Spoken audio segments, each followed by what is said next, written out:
Hello friends, welcome to SSD Educational Classes and I am your friend Kashish Mehra. Today's our topic is Industrial Disputes Act 1947.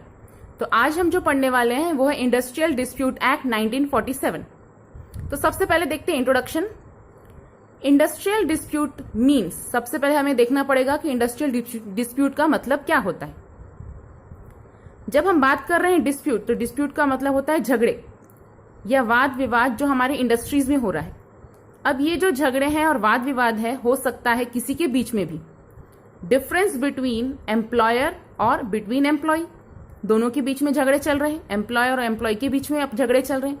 May be उनका opinion change है या may be किसी condition की वजह से आपस में मतभेद है. और between employer and workman, workman और एम्प्लॉयर के बीच में कहीं झगड़े चल रहे हैं. या बिटवीन वर्कमैन एंड वर्कमैन, हो सकता है वर्कमैन के आपस में बीच में झगड़े चल रहे हैं. या रिलेटेड टू एम्प्लॉयमेंट और नॉन एम्प्लॉयमेंट, हो सकता है एम्प्लॉयमेंट से रिलेटेड झगड़े या फिर नॉन एम्प्लॉयमेंट से रिलेटेड झगड़े, ये किसी से भी हो सकते हैं. या फिर किसी एनी टर्म्स एंड कंडीशन, किसी भी टर्म्स या कंडीशन पे भी झगड़े हो सकते हैं. तो किसी प्रकार के भी झगड़े अगर इंडस्ट्रीज में होते हैं तो उसे हम बोलते हैं इंडस्ट्रियल डिस्प्यूट. और गवर्नमेंट ने इस इंडस्ट्रियल डिस्प्यूट को रोकने के लिए एक एक्ट तैयार किया है और वो एक्ट का नाम है इंडस्ट्रियल डिस्प्यूट एक्ट 1947. तो आइए देखते हैं ये एप्लीकेबल किसके ऊपर है. It is applicable to whole of India, पूरी इंडिया पे ये एक्ट एप्लीकेबल है. To all types of industry, सभी इंडस्ट्री पे एप्लीकेबल है. इट मे बी सेंट्रल और स्टेट गवर्नमेंट की इंडस्ट्री हो, ये एक्ट पूरी इंडिया पे सभी टाइप की इंडस्ट्री के ऊपर एप्लीकेबल रहता है. This act was enacted on 11th मार्च 1947. 1947 में 11th मार्च वाले दिन ये एक्ट जो चालू किया गया था, लेकिन it came into force on 1st अप्रैल 1947 और 1st अप्रैल से ये एक्ट पूरे इंडिया में लागू हो गया. आइए देखते हैं इसके ऑब्जेक्टिव्स. तो आइए फ्रेंड्स देखते हैं objectives of industrial dispute act 1947. तो सबसे पहले पॉइंट में बताया गया है to secure industrial peace and harmony. जब इंडस्ट्रियल डिस्प्यूट एक्ट बनाया गया था 1947 में, तब उस समय एक कमेटी तैयार की गई थी ताकि वो सब कमेटी इन झगड़ों को देख सके. अगर ये एक्ट तैयार किया गया है तो ये एक्ट इसलिए तैयार किया गया है ताकि इंडस्ट्रियल में जितने भी लोग झगड़े कर रहे हैं या डिस्प्यूट्स हो रहे हैं उनमें आपस में पीस और हार्मनी बनी रहे. To secure industrial peace and harmony. Second objective was to provide machinery and procedure for the investigation and settlement of industrial dispute. एक प्रकार की ऐसी कमेटी तैयार कर देना जहां पर कुछ कमेटी के मेंबर्स रहेंगे और वो आपस में बैठे हुए लोगों के सेटलमेंट्स करवाएंगे, इन्वेस्टिगेशंस करेंगे और फिर सेटलमेंट करवाएंगे उनके डिस्प्यूट्स की. टू प्रोवाइड नेगोशिएशन फैसिलिटी, ये एक्ट इसलिए बनाया गया था ताकि अगर दो लोगों के बीच में नेगोशिएशन हो सके तो नेगोशिएशन करने के लिए कोई थर्ड पार्टी उनके सामने रहे, तो आपस में वो म्यूचुअली अंडरस्टैंडिंग के थ्रू या नेगोशिएशन के थ्रू कोई भी डिस्प्यूट को सॉल्व कर सकते हैं. To promote good relationship between employer and employee, यह एक्ट इसलिए भी बनाया गया था ताकि एम्प्लॉयर और एम्प्लॉय के बीच में एक अच्छा रिलेशनशिप मेंटेन रहे. To prevent illegal strikes and lockouts, illegal strikes और लॉकआउट को रोकने के लिए भी ये एक्ट तैयार किया गया था ताकि वर्कर्स अपनी मर्जी से इलीगल स्ट्राइक न करें और लॉकआउट्स न करें. अगर वर्कर ऐसा करते हैं तो एम्प्लॉयर उनके ऊपर डिस्प्यूट का केस लगा सकते हैं. Sixth objective says that relief to workman in the matter of lay off, ये एक्ट एक प्रकार से रिलीफ भी देता था वर्कमैन के लिए कि अगर उनको कम पेमेंट मिल रही है या पेमेंट नहीं मिल रही है तो यहां पर जाकर इंडस्ट्रियल डिस्प्यूट एक्ट में जाकर उनके लिए कंप्लेन कर सकते हैं. And the last objective was collective bargaining. Collective bargaining का मतलब है जहां पर वर्कर्स इकट्ठा होकर अपने हक के लिए लड़ सकते थे और उनके पास एक ऐसा प्लेटफॉर्म तैयार हो गया था जहां पर वो अपनी बातें सही तरीके से बोल सकते थे. तो इंडस्ट्रियल डिस्प्यूट के ये थे ऑब्जेक्टिव्स. आइए फ्रेंड्स देखते हैं किस तरीके से इनको सेटल किया जाता है और कौन कौन सी कमेटी है जो ये सेटलमेंट कराने में हेल्प करती है.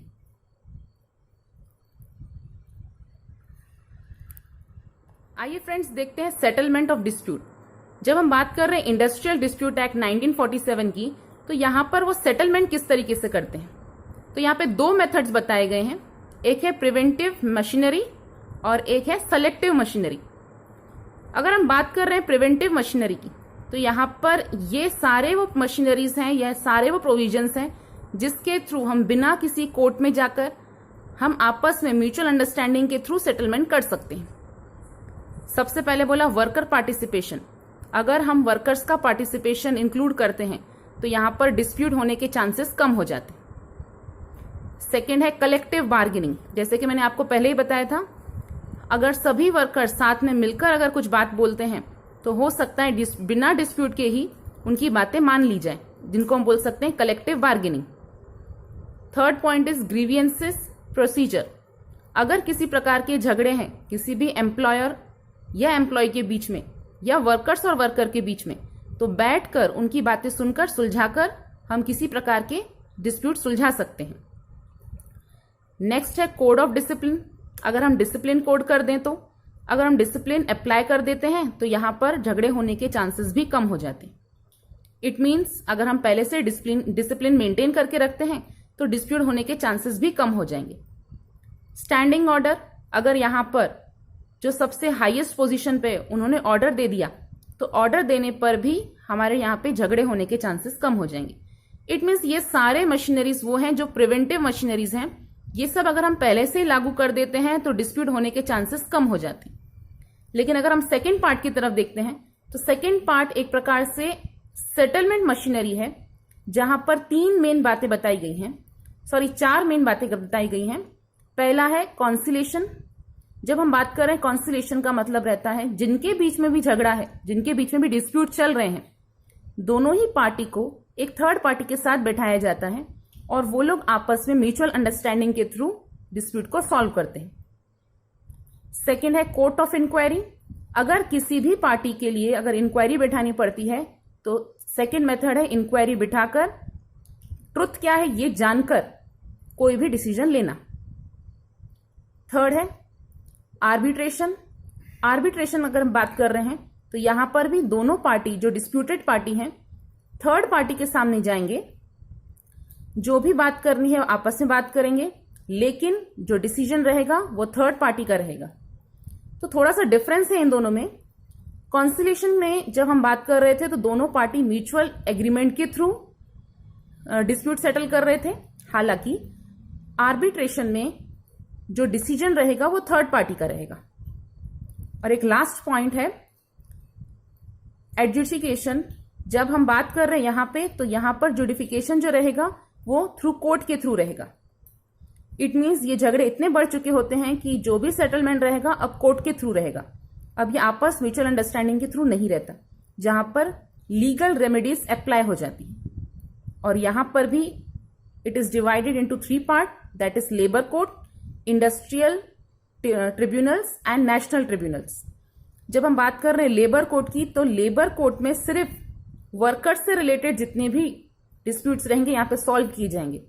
लेकिन अगर डिस्प्यूट बड़े पैमाने पे है तो वो जाते हैं इंडस्ट्रियल ट्रिब्यूनल्स में।